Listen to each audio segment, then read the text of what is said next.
నమస్కారం విజయలక్ష్మి గారు. నమస్కారం అండి. ఎలా ఉన్నారు? చాలా బాగున్నాను. విజయ్ గారు, మరొక ప్రశ్న. బొట్టు పెద్ద క్వశ్చనేనండి. ఎందుకంటే తిలకం ధరించడం అనేది మనం చూసాం. తిలకం సీసా ఇది మనకి తెలిసింది. కుంకుమ ధరించమని మనకి పెద్దవాళ్ళు ఎప్పుడు చెప్పేది. ఇక తర్వాత ట్రెండ్ మారే కొద్ది వచ్చినవి స్టిక్కర్స్. అంటే ఏది ప్రశస్తం వీటన్నిటిలో? ఆడవారు కానీ మగవారు కానీ ఏది ధరిస్తే మంచిది? ఫస్ట్ మనం బొట్టు ఎందుకు పెట్టుకోవాలో తెలిస్తే అప్పుడు ఏది పెట్టుకోవాలో తెలుస్తుంది. మనం అందరం చూస్తాం కానీ దిష్టి తగిలిందనో లేకపోతే దిష్టి తాడు కట్టుకుంటారు, ఏవేవో 100 ప్రయత్నాలు చేస్తారు దిష్టి పోవడానికని. అసలు ఏ ప్రయత్నాలు చేయక్కర్లేదు. దిష్టి ఎందుకు తగిలిద్దో తెలుసా? ఇప్పుడు నేను ఎంతసేపు కూర్చొని మాట్లాడుతున్నా, మీరు చూసే చూపు నా శరీరం పైన ఎక్కడ పడుతుంది? ఆబ్వియస్లీ ఇప్పుడు ఎవరినైనా ఫస్ట్ చూస్తున్నా అంటే ఇక్కడే పడుతుంది. ఇక్కడ మానేసి ఇక్కడ ఎక్కడంతా ఎవరు చూడం కదండి.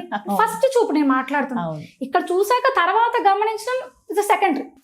ఎవరైనా ఫస్ట్ చూస్తున్నారంటే ఇక్కడే పడుతుంది. సో ఎవరు చూపైనా కానీ మీ మనసులో మంచి ఉందా చెడు ఉందా అదంతా నాన్ సెన్స్. ఏమున్నా లేకపోయినా మనిషి ఒక నరుడి యొక్క చూపు చాలా ప్రమాదకరం. అది ఆడ మగ మనసులో ఎలా ఉంది ఇవన్నీ వద్దు. దానికి జస్ట్ ఆ సైట్, ఆ చూపు మాత్రమే it has very negative forces అన్నమాట. నెగిటివ్ ఎనర్జీ ఉంటుంది మన చూపుకి. ఓకే, అందుకే పడే చోట్ల ఏం పెట్టారు? బొట్టు పెట్టేశారు. ఇప్పుడు చూపు ఎక్కడ పోతుంది? ఇక్కడికి వస్తుంది. ఇక్కడ చూద్దామంటే అక్కడ ఏదో బొట్టు ఉంటుంది. నిలువు బొట్టు అడ్డ బొట్టు ఏదో ఒక బొట్టు బొట్టు అయితే ఉంది. ఇంకా ఉన్నప్పుడు మీ చూపు డీవియేట్ అయిపోయింది. అంటే ఆ పడాల్సిన పవర్ ఏదైతే నెగిటివ్ ఎనర్జీ తీసుకోవాల్సి ఉందో ఆ పొట్టు తీసేసుకుంటాం. అందుకే మనం రోజు స్నానం చేసినప్పుడు అది తుడుచుకుంటాం, మళ్ళీ ఫ్రెష్ గా పెట్టుకుంటాం. సో ఎప్పటికప్పుడు క్లియర్ చేసేసుకుంటాం మనం. సో దానివల్ల మన బాడీ ఏమి తీసుకోదు. సో నువ్వు బొట్టు పెట్టుకుంటే నీకు దిష్టి ఎందుకు తగిలిద్ది? ఇంకా మెయిన్ రీజన్ అది. ఓకే, దిష్టి తగలకూడదు అంటే ఫస్ట్ పెట్టుకోవాల్సింది బొట్టు.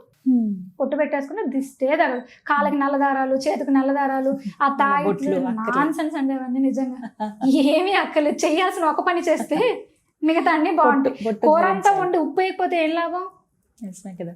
అసలు రుచదే. ఇట్స్ నాట్ లైక్ పర్పస్ ఉంటుంది. And at the same time our sight has a certain power. అందుకనే ఇక్కడ బొట్టు పెట్టుకోవాలి. నలుపు అసలు పెట్టుకునేదానికి లేదు. ఎరుపు, తెలుపు చాయిస్ని బట్టి మనం పెట్టుకోవచ్చు. అది పెట్టుకుంటే ఇంకా దిష్టి అనే కాన్సెప్టే లేదు. అయితే ఇప్పుడు మన వాళ్ళు ఎవరు బొట్టు పెట్టుకోవడం మానేశారు. స్టిక్కర్లు అవి కూడా స్టిక్కర్లు ఏం పనికొస్తాయి? అంతేనా? పనికిరాదు. అకేషన్ ఇప్పుడు నేను పెట్టుకుంటాను అప్పుడప్పుడు. ఇప్పుడు ఏదో ఫంక్షన్ ఉంది, ఇక కొంచెం ఏదో స్టోన్ స్టిక్కర్ ఏదో, ఇక అప్పుడు ఆ 1-2 గంటలకు కాబట్టి ఏం చేస్తారంటే వెనకాల తిలకం పెట్టేస్తాను. చిన్న చుక్క తిలకం పెట్టి తిలకం పైన స్టిక్కర్ పెట్టుకుంటాను అనమాట. సో నా పర్పస్ 2 సాల్వ్ అవ్వాలి. చూసేవాడికి స్టిక్కర్, నాకు తిలకం. ఇప్పుడు కూడా మీరు చూస్తే తిలకమే, నేను ఇంకేం పెట్టను. స్టిక్కర్లు అనేది దాదాపుగా తిలకమే ధరిస్తారు. తిలకమే. ఆ తిలకంలో కూడా తిరుచూర్ణం అని ఒకటి ఉంటుంది మనకి టెంపుల్స్ లో, అక్కడ దొరుకుతుంది చూసారా పౌడర్.